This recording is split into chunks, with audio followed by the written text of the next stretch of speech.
Hello, well, good afternoon. Welcome to the United Vista. My name is Oakles.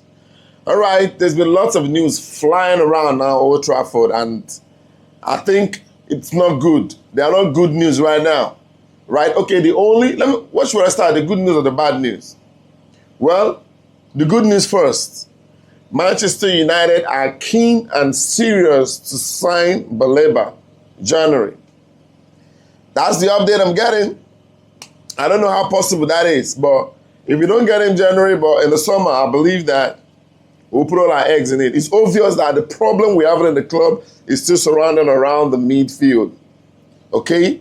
The midfield is also a major problem that we need to sort out January. If we want to have a chance to even sign these players like Baleba and some of the players that we might want to attract if we're playing European football. You understand? If we're going to finish top 5, at least, we need to beef up our midfield. I, for one, would love if we can get Gallagher, or what do they call his name? It's Gallagher, right? Yes. That dude from Atletico Madrid that moved from Chelsea. That guy is underrated. His hard work is top-notch. If we can get him, then that's something. He can fill up that place until the summer when we can get our Baleba.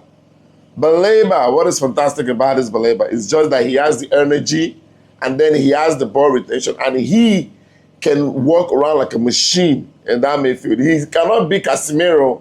He can't have the intelligence of Casemiro, but he can grow into it. At least it's a plan for the future, right? If you get somebody like that, then you're putting up a hope for the future. You're walking around somebody that can take over. It might not be like Casemiro, but he can give us something similar or a little bit, a different dimension of something we need in the midfield. Minor is not the answer. He can do that. That nigga can only operate if he's closer to the box. Yes, we can. If he has the patience to wait it out, then we can leave that nigga there. But if he's so in a hurry, he wants to bench Bruno and bench Cunha so he can play, then for me, if he cannot stay, I think we should just get the money. And then, let's make some money and get this Baleba guy. Right? Amory has a system. Not every good player can fit in a particular manager's system. No matter how hard you try. Like we all know, the biggest problem now, it's the midfield. We are sorting other places. Yeah, the left wing back, it's not really there yet, but we can make do. Gradually, we will have the perfect players for each position, and that's going to make us outstanding. But I'm not convinced with Šeško yet. No, I'm not. Now, that brings the bad news. Šeško is going to be out for several weeks. Several weeks. You know what that means? That means that we're going to be playing with our, third choice striker, Zagzi. Because the first choice used to be Højlund. Now Højlund is not there. We got Šeško. Šeško is out for several weeks. In fact, he's not even going for the international break. He's out. He's out. He's not going to play for his team. Now, we're stuck with Zagzi. I don't know where Obi is. Where is Shidobi? I don't know. I don't know where that guy is, but I believe Amory knows what he's doing. So, Šeško out. We're stuck with Zagzi.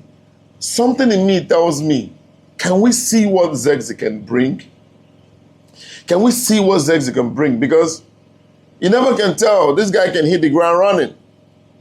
Because if we can play first 9 and get a bit result and the team get a bit balanced, then Zagzi is more of a first 9. He's not a proper 9. He's more of a first 9. So this might be where he comes in. So it sounds like a bad news because I want Šeško to do well and pick up. But now going for injury that is going to stay several weeks out is hurting. And I don't know what we can make of it. But whatever it is, the team must move on. Now the bad news is going to extend. Because very soon, Mbeumo and Ahmad will be going for AFCON. Considering how good they are playing, their team will go far. So now tell me, who are we going to rely on?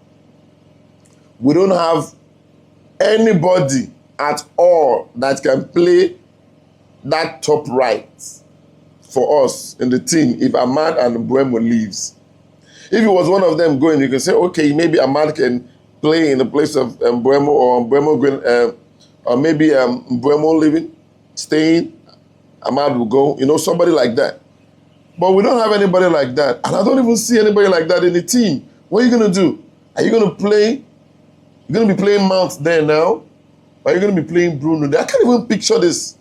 Or you'll be playing Manu. Bro, I just pray that we don't get tough teams. But luckily for us, we don't really have tough features until then. There are features we can grind that victory from. But hey, we are in trouble.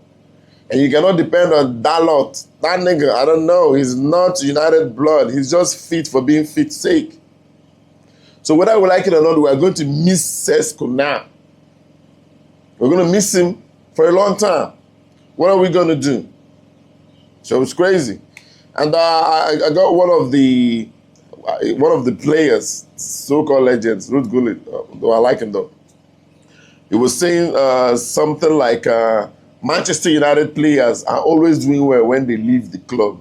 Well, I beg to differ, right? I can tell you the reason why these players are doing well when they leave Manchester United. First of all, most Rashford, Garnacho, they are our academy. They've been fed so much milk that when they are promoted to the senior team, they think Manchester United belongs to them and their parents. So that makes them too relaxed and feel they can do whatever they like and get away with it. You understand? All those most of the English players that came from our academy, they feel so at home. Bro, in Barcelona, nobody gives a hook who you are. Somebody like Yamil Lamar is there, Rafinha is there. They're top players that you can't even outshine them.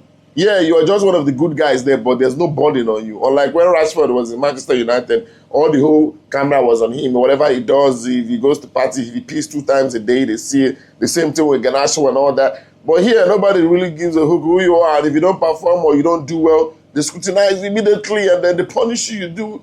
So you have to be uptight. They have to show more to prove a point. You understand? Look at Garnacho in Chelsea. If you do anyhow, they will throw you away and the fans will not even remember that you existed. But in Man U, he felt he's the most important player. That's why he got all those ego. So those players, the only way to make a person perform well is to follow up motivation and then give them pressure. When there's pressure on you to deliver, you do your best. But in Manchester United, if you tell a player you bench him because you feel he didn't do well, and then he comes out and starts bad-mouthing the manager because he thinks Manchester United belongs to his generation. I don't know. Yo, the club belongs to us all. You understand? So you need to respect your manager. No matter what, in the end, the club are going to back the manager over you. That's just what you got to know. The manager can get angry and sell you off and then get sacked. You've been sold, even if the manager is sacked. Well, you know, he has nothing to lose anymore. So you got to be loyal, bro. You got to be loyal. So that's what I'm saying.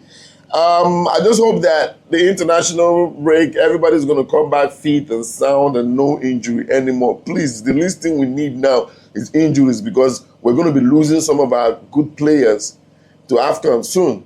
So you understand? We need to be uptight and doing. We're Manchester United and we're the best.